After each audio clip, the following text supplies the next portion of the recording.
Cette vidéo montre comment les épées japonaises sont fabriquées. Des épées suffisamment solides et tranchantes pour couper une balle en deux. L'accès obtenu pour cette vidéo est incroyable. Nous avons pu tout filmer, de la collecte du sable de fer à la fusion du fer, la forge de l'épée, jusqu'à son affûtage et son polissage. Ils nous ont même laissé l'utiliser. La méthode de fabrication de ces épées est restée pratiquement inchangée pendant des centaines d'années. Tout est fait à la main. Ils sont toujours considérés parmi les meilleurs au monde. Les Japonais ont créé une arme qui était le summum absolu pour leur style de guerre et les matériaux qu'ils avaient à disposition. Ces épées sont tellement estimées qu'une du XVIe siècle a été évaluée à 105 millions de dollars, ce qui en fait l'épée la plus chère jamais fabriquée.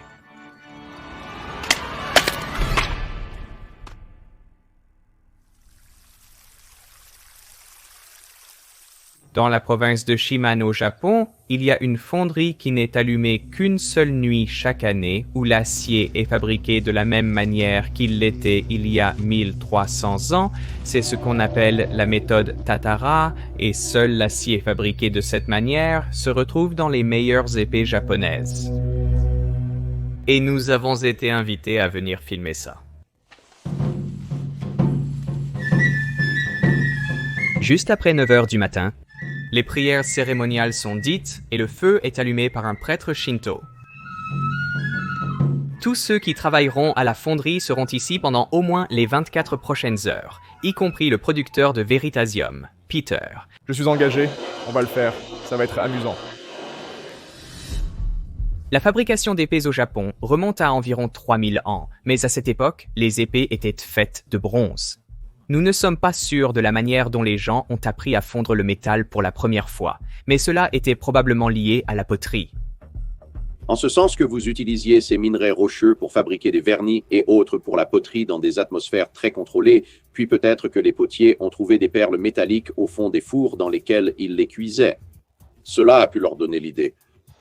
Le bronze a été découvert avant l'acier car c'est un alliage de cuivre et généralement d'étain, deux métaux ayant des points de fusion suffisamment bas pour pouvoir être fondus dans des fours à poterie ordinaires.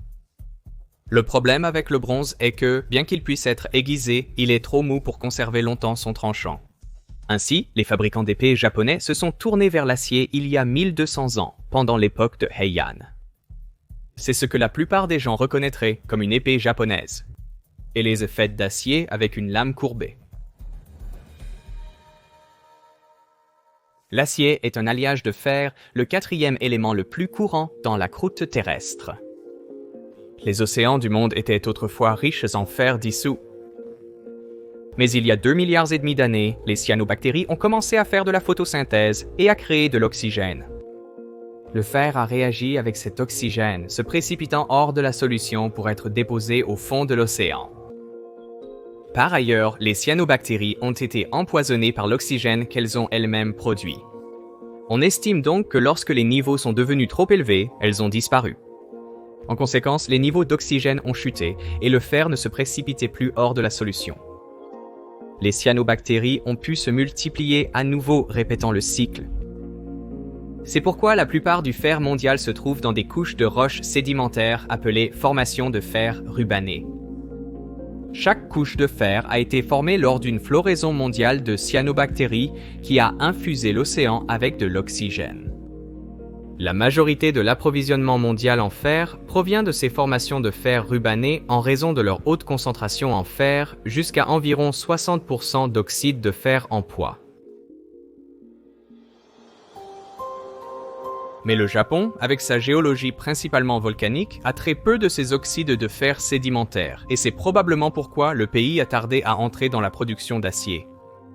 Les archéologues ont trouvé des artefacts en acier en Anatolie, qui est la Turquie moderne, qui ont près de 4000 ans. Mais au Japon, les métaux, y compris l'acier, étaient importés de Chine et de Corée jusqu'au 8e siècle, lorsque le Japon a commencé à fabriquer son propre acier. Où ont-ils obtenu les ingrédients bruts? Eh bien, les roches ignées comme le granit et la diorite contiennent toujours des oxydes de fer, mais en beaucoup plus faible concentration. Mais à mesure que les montagnes s'érodent, ces oxydes de fer sont décomposés et emportés en aval. Finalement, ils s'intègrent au sable. Les Japonais ont remarqué que, comme les oxydes de fer sont plus denses que les autres minéraux dans le sable, ils s'accumulent dans les endroits où la rivière change de direction ou de vitesse. Le fer plus lourd coule au fond et le matériau plus léger est emporté.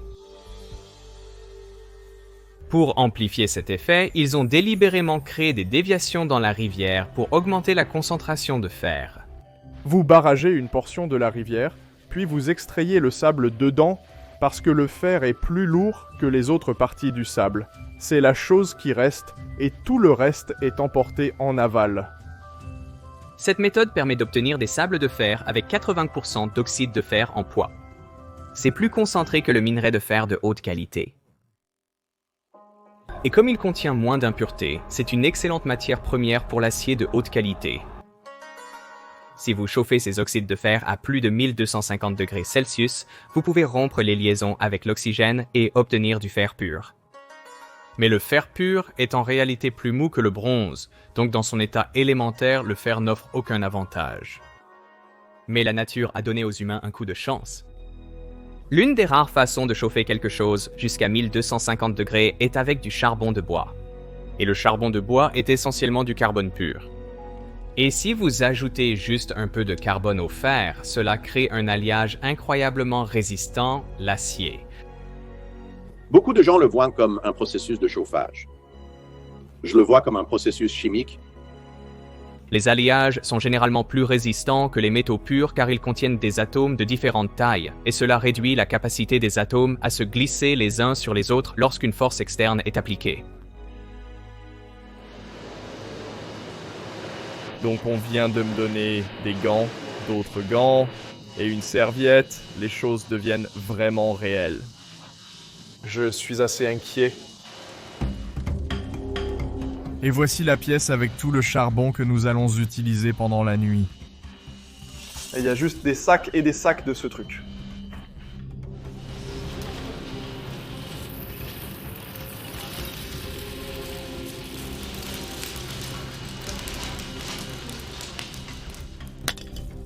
Il y a un dicton de Bouddha qui dit « Avant l'éveil, coupe du bois, porte de l'eau. Après l'éveil, coupe du bois, porte de l'eau. » C'est bon. Ok. Donc on s'aligne sur les 4 coins, je suppose.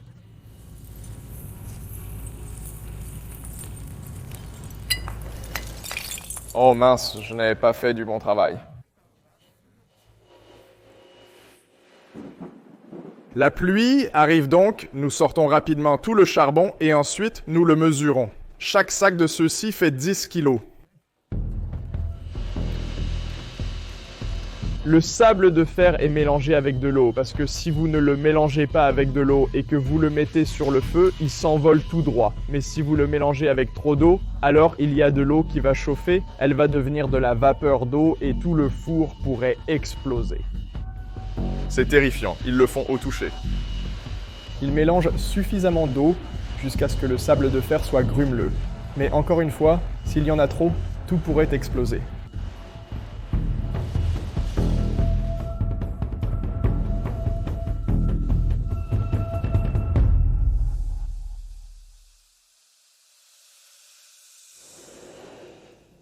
D'accord, mettez un peu de fer. Il est un peu plus de 4 heures de l'après-midi et au cours des dernières heures, nous avons ajouté 250 kg de charbon et près de 60 kg de sable de fer. Alors oui, c'est un processus lent, mais je pense que nous avançons pas mal. Je n'en ai en fait aucune idée, car évidemment la chose est cachée. Mais cela devrait grandir. Pour produire de l'acier, un approvisionnement constant et puissant en oxygène est requis afin d'atteindre les hautes températures nécessaires. Pendant des centaines d'années, cela a été fourni par d'énormes soufflets actionnés avec le pied. Il aurait fallu un effort constant et physique de nombreux hommes pour maintenir la température du four. Quand je suis venu ici, j'étais un peu triste que les soufflets soient électriques. Je voulais vraiment, vous savez, avoir cette expérience appropriée, avoir ce véritable entraînement en marchant sur ces soufflets pendant 24 heures. La température à l'intérieur de ce four atteint jusqu'à 1500 degrés Celsius, juste en dessous du point de fusion du fer, qui est de 1538 Celsius. Donc, le fer qui est fondu n'est pas liquide, mais il est suffisamment mou et malléable pour se regrouper en un gros bloc de fer. Peu importe la qualité du sable de fer, il y aura toujours des impuretés, comme le soufre, le phosphore et les oxydes de silicium. Elles se combinent avec le carbone du charbon de bois et fondent à une température plus basse que le fer. Elles deviennent donc liquides et coulent vers le bas. C'est ce qu'on appelle le laitier. Après de longues heures à ajouter du charbon de bois et du sable de fer, il est temps d'éliminer le laitier pour la première fois. Une autre prière est récitée avant la première élimination du laitier. Oh, c'est fou.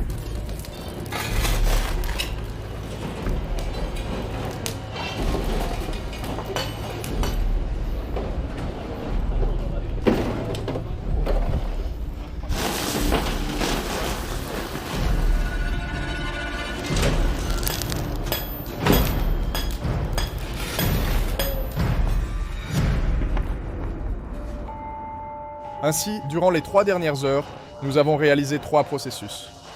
Le premier est l'ajout du charbon, le deuxième l'ajout du sable de fer, et le troisième l'ouverture du fourneau par le bas pour briser les impuretés afin qu'elles puissent s'écouler.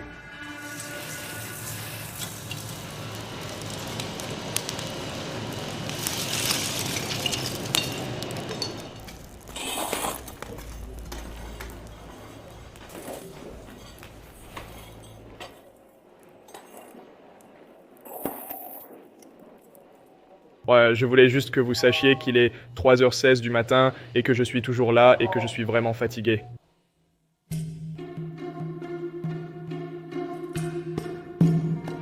Il est actuellement 6h du matin le lendemain. Nous avons travaillé pendant 21 heures. Je suis épuisé, mais le soleil est sur le point de se lever et c'est assez incroyable. Je dois être honnête, nous devons fermer ces portes très rapidement avant qu'il ne se fâche contre moi. À 9h du matin le lendemain, la fusion est terminée. Un total de 614 kg de sable de fer et 670 kg de charbon de bois ont été ajoutés au fourneau. À ce stade, dans un fourneau traditionnel, la seule façon d'obtenir l'acier serait de le briser. De nos jours, une grue est utilisée pour démonter le fourneau.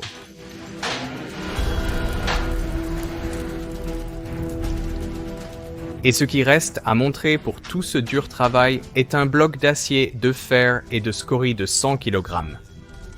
Seulement un tiers de ce bloc est assez qualitatif pour la fabrication d'épées.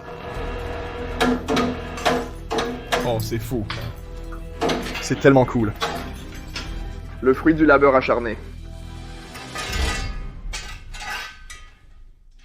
C'est l'étape 1 de la fabrication d'une épée japonaise. L'acier est trié par qualité et teneur en carbone, ce qui est également fait à l'œil. C'est un examen requis pour être certifié comme forgeron d'épée. Ensuite, les différentes qualités d'acier sont envoyées à l'un des 300 forgerons d'épée à travers le pays. Seulement 30 le font à temps plein. L'un d'eux est Akihira Kokaji, que nous sommes allés visiter ensuite. C'est à ce moment que commence la forge de l'épée. Dans un four à charbon avec des soufflets manuels, l'acier est chauffé jusqu'à ce qu'il soit malléable. Ensuite, à l'aide de marteau, le maître forgeron aplatit l'acier. Dans le temps, cela aurait été fait par le forgeron et 3 apprentis. Le forgeron, utilisant un marteau plus petit, donnerait le rythme et les apprentis utiliseraient de gros maillets pour aplatir l'acier.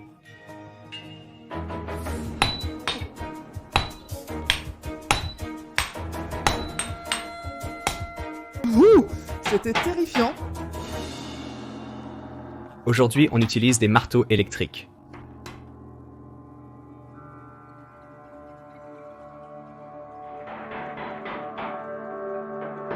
Quand l'acier est suffisamment plat, il est ensuite replié sur lui-même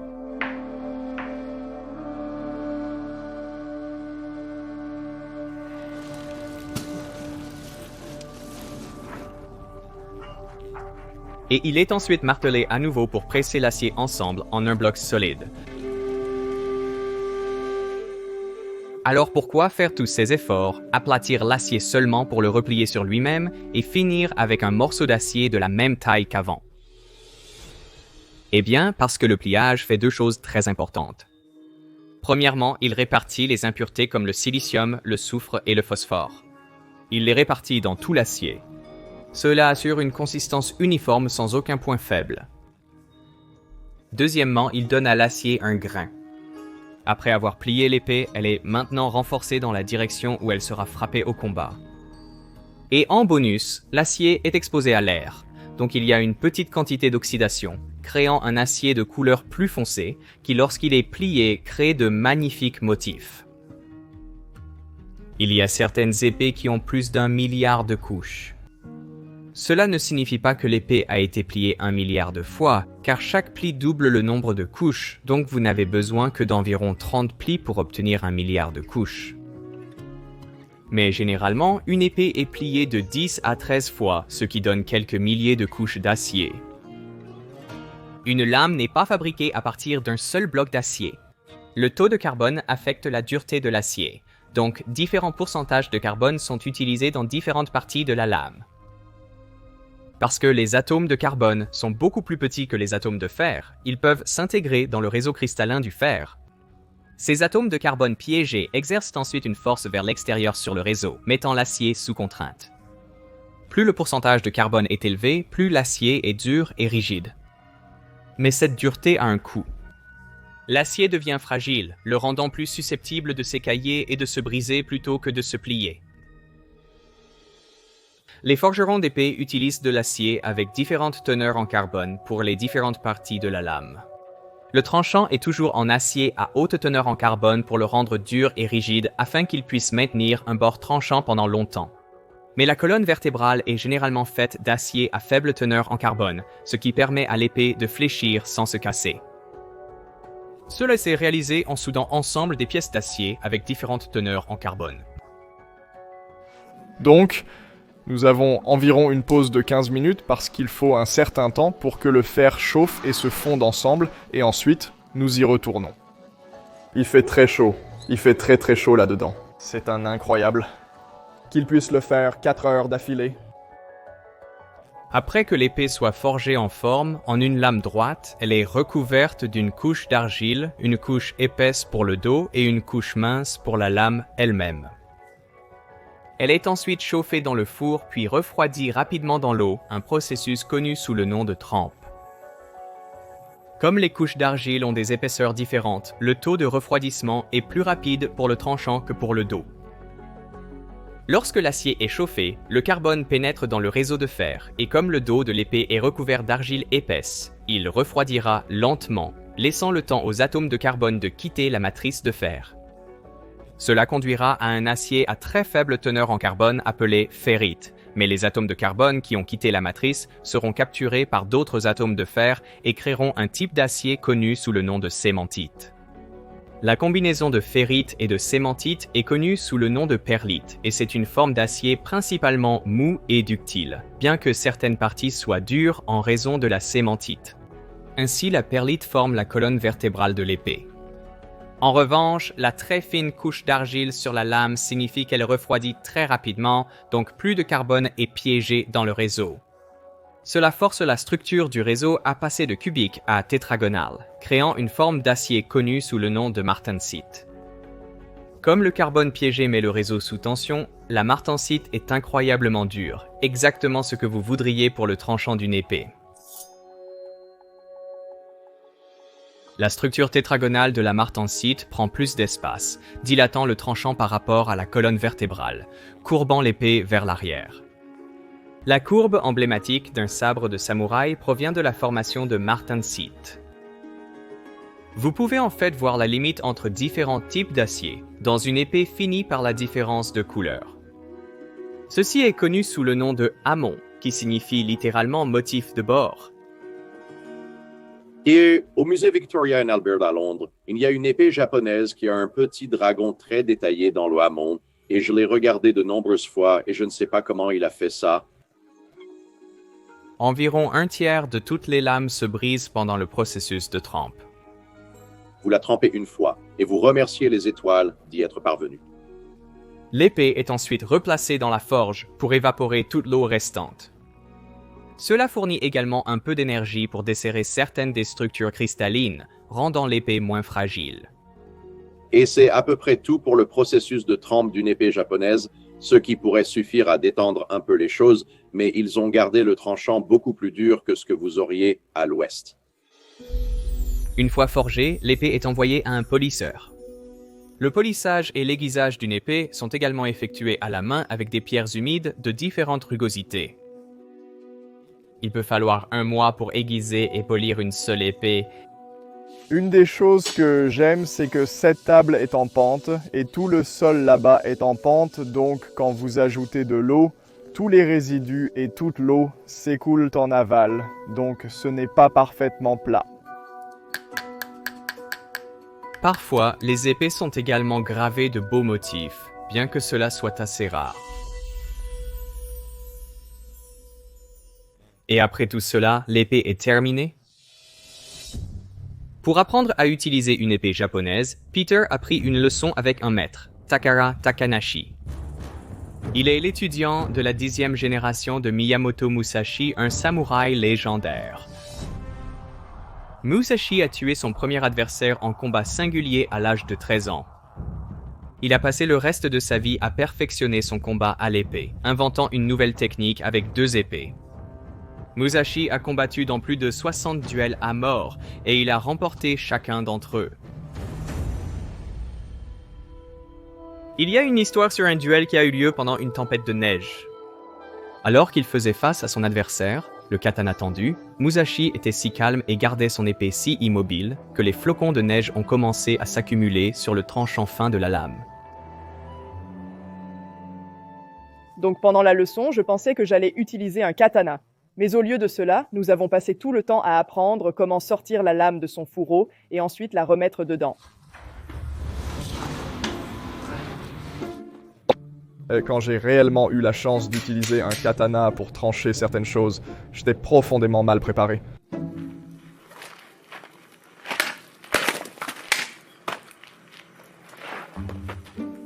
Eh bien, on dirait que c'est à ton tour.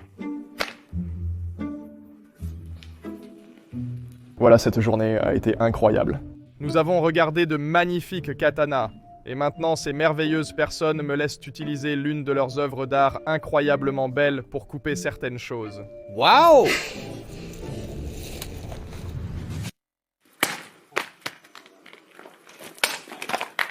Ha ha ha, c'est le meilleur jour de ma vie en fait. Les épées japonaises Keeper ont vraiment quelque chose de remarquable. La quantité de soins, d'attention et d'expertise que chaque étape nécessite, de la collecte et du raffinage du sable de fer, à la fusion, à la forge et à l'aiguisage d'une épée. Chaque étape demande beaucoup de temps et de compétences. C'est incroyable que toutes ces choses aient été découvertes par essais et erreurs pour produire des artefacts de si haute qualité qu'ils sont encore appréciés des siècles plus tard.